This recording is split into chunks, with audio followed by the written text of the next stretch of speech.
Empezar la sección 2 de la clase en la cual vamos a tratar los determinantes del tipo de cambio real, tanto en el corto como en el largo plazo. Vamos a hacer un breve repaso sobre qué significa o qué expresa el tipo de cambio real, para después hablar de la ley de precio único que aplica a un solo bien y vamos a trasladarla al ejemplo del precio del Big Mac y el índice Big Mac. También vamos a hablar de la paridad del poder de compra, que es extender la idea de la ley de precio único, pero ya dejamos de hablar de un solo bien y pasamos a hablar de una canasta de bienes que sea representativa del consumo de los agentes de la economía. Vamos a hablar de la PPP tanto absoluta como relativa, vamos a ver si se cumplen, si no se cumplen, tanto en el corto como en el largo plazo. Y vamos a dejar para el último video cuáles son los principales motivos por los cuales la economía suele desviarse del cumplimiento de la paridad del poder adquisitivo, tanto relativa como absoluta. Empezamos. Bueno, decimos que el tipo de cambio real nos otorga una medida de cuán caro es un país extranjero en relación a un país doméstico. ¿Cómo se llega a este dato? Teniendo en cuenta o midiendo cuál es la evolución en el tiempo del precio de una canasta de bienes en un país extranjero relativo al precio de la canasta de bienes en el país doméstico. Ambas canastas de bienes deben ser representativas del consumo de los agentes de cada economía y en general deben estar compuestas por el mismo tipo de bienes. De esta forma se puede capturar y comparar el costo de vida en cada uno de los países. Decimos que cuando el precio de la canasta de bienes en un país extranjero y el precio de la canasta de bienes en un país doméstico, ambos expresados en una misma moneda, son iguales, el tipo de cambio real es igual a la unidad. Pero es importante tener en cuenta o preguntarse si existen diferencias de precios entre los países o no. Si no existieran diferencias de precios entre los países, el tipo de cambio bilateral, el tipo de cambio real bilateral entre cada uno de los países sería siempre igual a 1. Sin embargo, la evidencia nos muestra que existen diferencias de precios, es decir, que la canasta de un país cuesta más que la canasta de otro y que el costo de vida en un país es mayor al costo de vida de otro país, siempre hablando en términos relativos. Entonces, el tipo de cambio real en muchos casos no va a ser igual a la unidad, sino que va a ser mayor a la unidad o menor a la unidad. Entonces, las diferencias de precios entre los países existen. Lo que vamos a ver en esta clase o en este video es por qué existen y cuán amplias y persistentes son estas desviaciones del tipo de cambio real. En primer lugar, vamos a hablar para un solo bien, pero después vamos a generalizar el concepto para canastas de bienes. Así se hace más progresivo. Arranquemos por la ley de precio único. ¿Qué es lo que nos dice la ley de precio único? Que cuando un bien cuesta lo mismo en una economía doméstica que en una economía extranjera, es decir, cuando el precio de este bien expresado en la misma moneda es el mismo, se cumple la ley de precio único. O sea, tenemos a P, que define el precio doméstico, P estrella el precio extranjero y epsilon el tipo de cambio nominal. La ley de precio único nos dice que, por ejemplo, un celular P sale $100 en Argentina. Para que la ley de precio único se cumpla, ese celular tiene que valer $100 también en Estados Unidos. ¿Cómo? Multiplicando su precio en dólares, que es P estrella, por su tipo de cambio nominal. Perdón, dije mal, porque dije que el precio en Argentina era en dólares. Para que la ley de precio único se cumpla, un celular en Argentina tiene que valer lo mismo que en Estados Unidos, ¿no? Entonces, suponemos que en Argentina vale 10.000 pesos, entonces en Estados Unidos tiene que valer lo mismo. ¿Y cómo llegamos a ese valor? Multiplicando el precio en dólares por el tipo de cambio nominal entre peso y dólar. De esa forma tenemos que llegar a que vale 10.000. Si no vale 10.000, la ley de precio único no se cumple. Solo se cumple si vale 10.000 en Argentina y si vale 10.000 en Estados Unidos, expresado en pesos.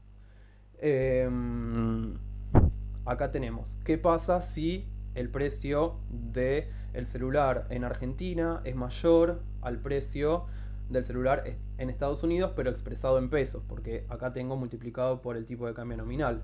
Entonces el bien es más barato en Estados Unidos.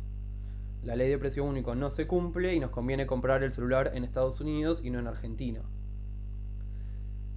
¿Qué pasa si el precio del teléfono es menor en Argentina que en Estados Unidos? Entonces el bien es más caro en Estados Unidos y la ley de precio único tampoco se cumple, pero nos conviene comprarlo en Argentina. En un mundo sin fricciones, es decir, en un mundo donde no hay costos de transporte, donde no hay costos de almacenamiento, costos de logística, costos de reventa, la ley de precio único debe cumplirse sí o sí, porque si no se cumple surgen oportunidades de arbitraje para los agentes económicos. Y estas oportunidades van a llevar a que la ley de precio único se cumpla de todos modos. Por ejemplo, de vuelta supongamos el caso de un celular en Argentina y un celular en Estados Unidos. Si el celular cuesta $100 en Argentina y cuesta $150 en Estados Unidos, es más barato comprarlo en Argentina. ¿Sí? ¿Qué pasa? Los agentes pueden volverse infinitamente ricos comprando el teléfono en Argentina y revendiéndolo en Estados Unidos.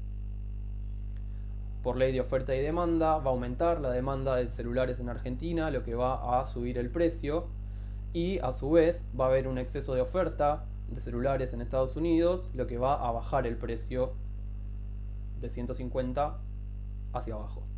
De este modo, la ley de precio único, o sea, los precios se terminan igualando y la ley de precio único se termina cumpliendo. Esto es en un mundo sin fricciones, donde llevar el teléfono de Argentina a Estados Unidos cuesta 0, donde revenderlo en Estados Unidos cuesta 0. Pero el mundo no es un mundo sin fricciones, sino que hay un montón de costos de transporte, costos de distribución, costos de almacenamiento, costos de carga y de descarga, de publicidad, muchísimos. Y esto es lo que genera que por ahí el hecho de comprar el teléfono en Estados Unidos, en Argentina y venderlo en Estados Unidos no sea tan rentable y no se pueda obtener una diferencia. Por ejemplo, si el costo de comprar el teléfono en Argentina y venderlo en Estados Unidos es más de $50, que es la diferencia entre el precio de un país y el otro, ya los agentes dejan de tener incentivos a comprar en un país y revender en el otro. Entonces, por eso la ley de precio único en el mundo real no se estaría cumpliendo. Para algunos bienes, como no sé, los bienes que son altamente transables, como por ejemplo commodities como la soja o el oro o el trigo, o algunos bienes de lujo, como por ejemplo en el texto da el ejemplo de los relojes Rolex. Para todo este tipo de bienes la ley de precio único suele cumplirse, o las desviaciones de la ley de precio único para este tipo de bienes son muy bajas. Sin embargo, existen otro tipo de bienes, como por ejemplo, el ejemplo típico es el del corte de pelo, o la comida en un restaurante, o el servicio doméstico. En general, más servicios que bienes. Para este tipo de casos, la ley de precio único suele no cumplirse, o suele haber bastantes diferencias de precios entre un país y otro. Vamos a ver el caso del índice Big Mac, que es un ejemplo de la ley de precio único aplicada a un bien en particular. ¿Por qué el Big Mac? Porque el Big Mac, primero, que está hecho por casi los mismos productos en todo el mundo. Puede capaz que en un país tener pepino y en otro no, pero en general está hecho por los mismos productos. Y es un buen caso para tener un acercamiento a la ley de precio único y a las desviaciones. Vamos a definir primero el precio del Big Mac doméstico, después el precio del Big Mac extranjero, Epsilon como el tipo de cambio nominal y eBig Mac como el tipo de cambio real Big Mac. Primero definimos la ley de precio único que postula que si se cumple el precio del Big Mac doméstico tiene que ser igual al precio extranjero medido en la misma moneda.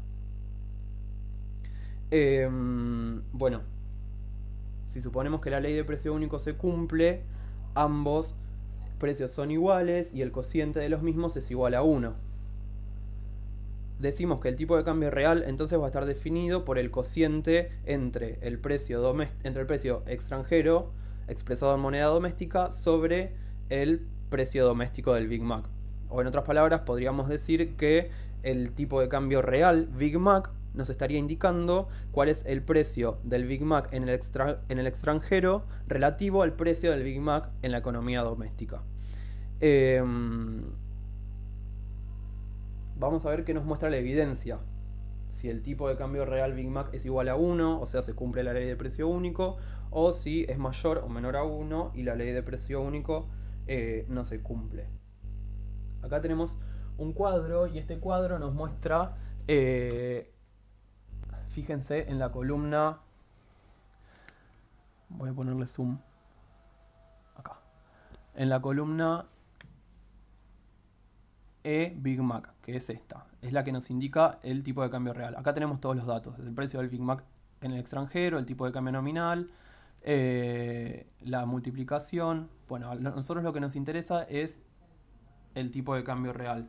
Fíjense que en el único caso donde vale 1, o sea, donde se cumple la ley de precio único, es en Estados Unidos, y tiene sentido porque es el caso de referencia.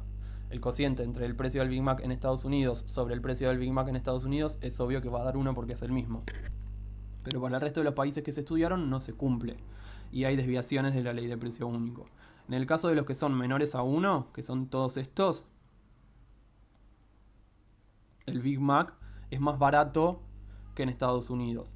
En el caso de los que son mayores a 1, que es solo en 3 países, el Big Mac es más caro en términos relativos en estos países que en Estados Unidos. Veamos. No, perdón. ¿A qué se debe el hecho de que en la mayoría de los casos estudiados la ley de precio único no se cumpla para el Big Mac? Esto se debe, como ya les mencioné, a la transabilidad de algunos componentes del costo de producción del Big Mac. Si bien el Big Mac está necesita pan, necesita carne, necesita queso, que son productos altamente transables y que en general tienen el mismo precio entre los distintos países, existen otros componentes del costo de producción del Big Mac, como por ejemplo el trabajo, el alquiler del local donde está McDonald's, la electricidad, el agua, que no son bienes altamente transables, son más difíciles y que al no ser transables presentan diferencias de precios entre los distintos países. Y al presentar diferencias de precios entre los distintos países e influir en el costo de producción del Big Mac, hacen que el precio varíe a lo largo del mundo y de este modo no se cumple la ley de precio único y hay desviaciones.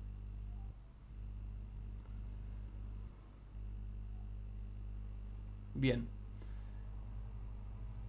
Si generalizamos el concepto de ley de precio único y dejamos de hablar de un solo bien para pasar a hablar de canastas de bienes representativas del consumo de los agentes, llegamos al concepto de paridad de poder adquisitivo. Si ahora P deja de ser el precio de un bien para pasar a ser el precio de una canasta doméstica, P estrella pasa a ser el precio de la canasta extranjera, epsilon sigue siendo el tipo de cambio nominal y E sigue siendo el tipo de cambio real, podemos definir entonces al tipo de cambio real como el precio de la canasta de consumo extranjera relativo al precio de la canasta de consumo doméstica, ¿sí? Siempre expresado en una misma moneda. Decimos que la paridad de poder adquisitivo absoluta se cumple siempre y cuando el tipo de cambio real sea igual a 1, o sea, el precio de ambas canastas medido en la misma moneda sea el mismo, que es lo que nos indica esta igualdad, que el precio doméstico es igual al precio extranjero medido en la misma moneda. Pero ¿qué pasa cuando el tipo de cambio real es mayor a 1 o es menor a 1. Nos estaríamos desviando de la paridad del poder adquisitivo absoluta. Y es lo que nos muestra la evidencia. Si analizamos de vuelta esta tablita, la primera columna, que es la que tiene los resultados sobre el tipo de cambio real, observamos que el único que tiene como valor 1 es Estados Unidos. De vuelta, porque es el país de referencia. Pero hay muchos países que tienen un valor por encima de 1 para el tipo de cambio real, o sea que son relativamente más caros que Estados Unidos, y hay un montón de países que tienen un tipo de cambio real por debajo de 1, es decir, que son más baratos que Estados Unidos.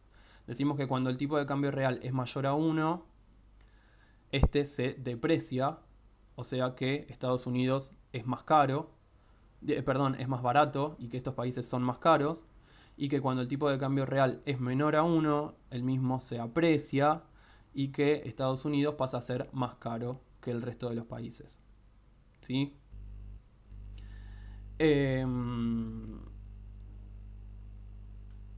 ¿Cuál es el problema con la PPP absoluta? El hecho de corroborar su cumplimiento o sus desviaciones requiere de mucho trabajo. Hay que recolectar la información de los precios de todos los bienes que componen las canastas en cada uno de los países, además del tipo de cambio nominal correspondiente a cada país. Es un trabajo que se realiza por un programa del Banco Mundial, pero al ser tan costoso y tan difícil, tiene una frecuencia de publicación de 6 años. En el texto se muestra un trabajo que fue publicado por última vez en el 2011. En este contexto, el tipo de cambio real Big Mac, se constituye como una buena aproximación a las desviaciones de la PPP absoluta, salvando las distancias.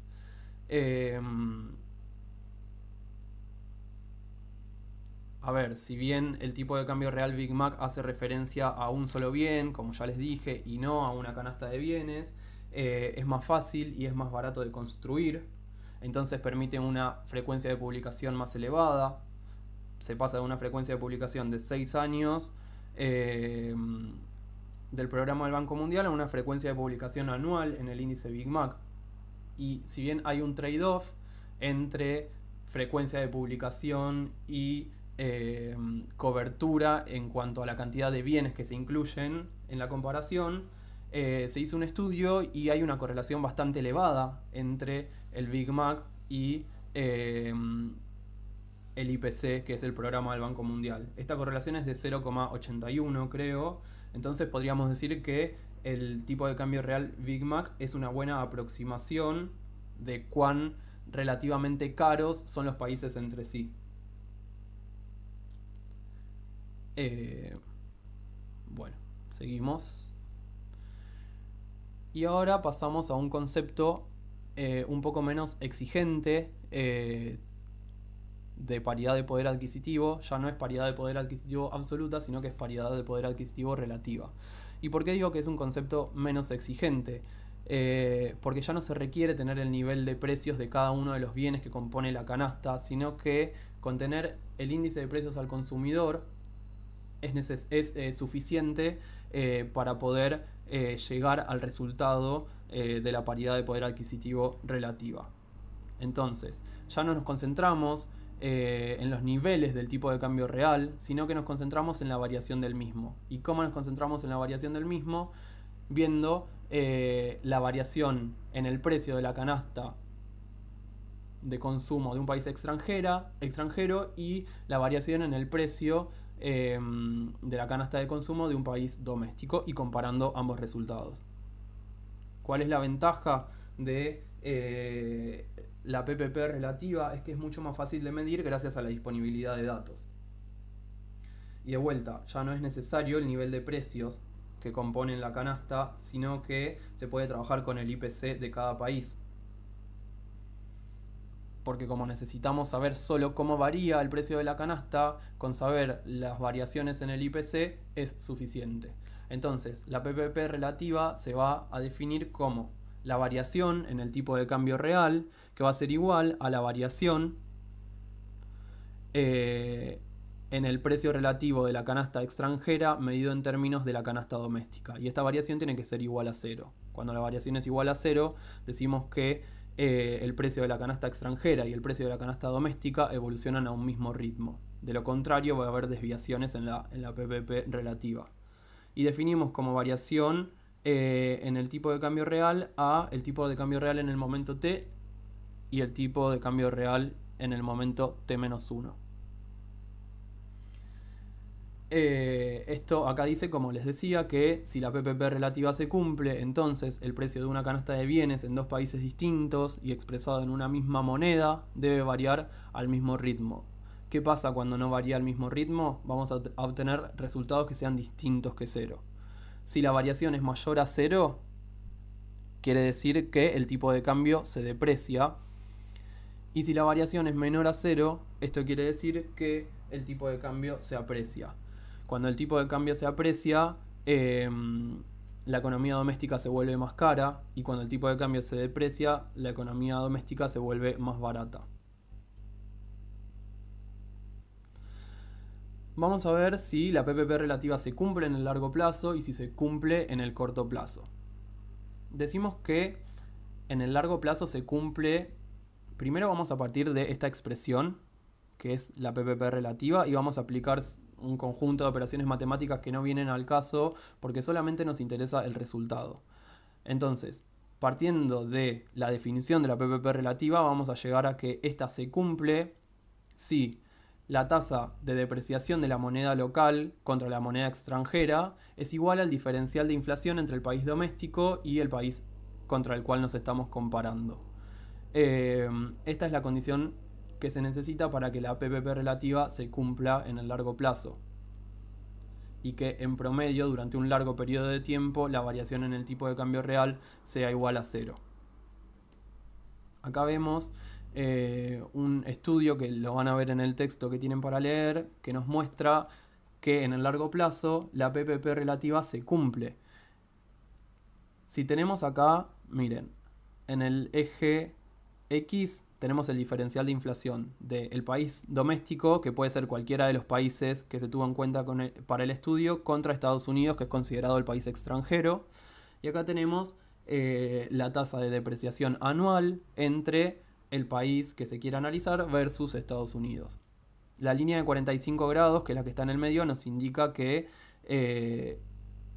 cuanto más cercanos se encuentren los puntitos de los países a esta línea, la PPP se va a cumplir. ¿Por qué? Porque el diferencial de inflación es igual a la tasa de depreciación. Tenemos los puntitos verdes, que son países ricos, y los puntitos azules y rojos, que son países emergentes y pobres. Van a ver que para el caso de los países ricos, en la mayoría se cumple, y el diferencial de inflación con Estados Unidos es igual a la tasa de depreciación.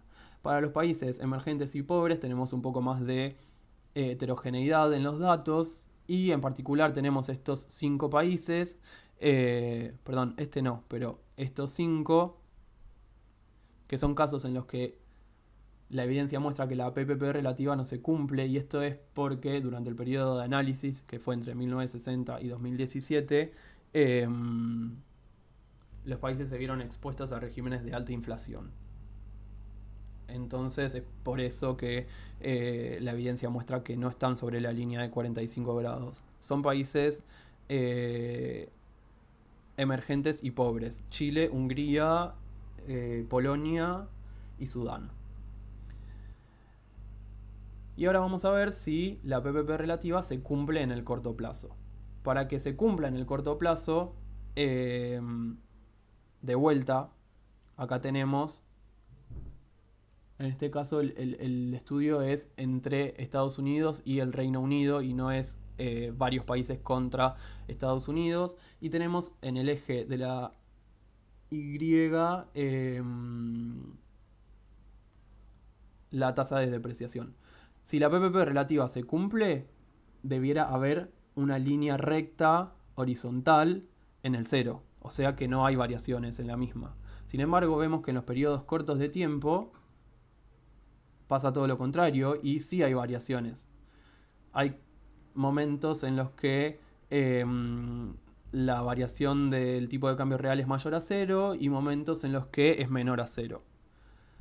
En los momentos en los que es mayor a cero, decimos que el tipo de cambio real se deprecia de vuelta, y en los que es menor a cero, el tipo de cambio real se aprecia. O, en otras palabras, lo que podríamos decir que por encima de cero, eh, perdón, por encima de cero, Estados Unidos es más caro, perdón, más barato, y por debajo de cero, Estados Unidos es más caro que el Reino Unido. Eh,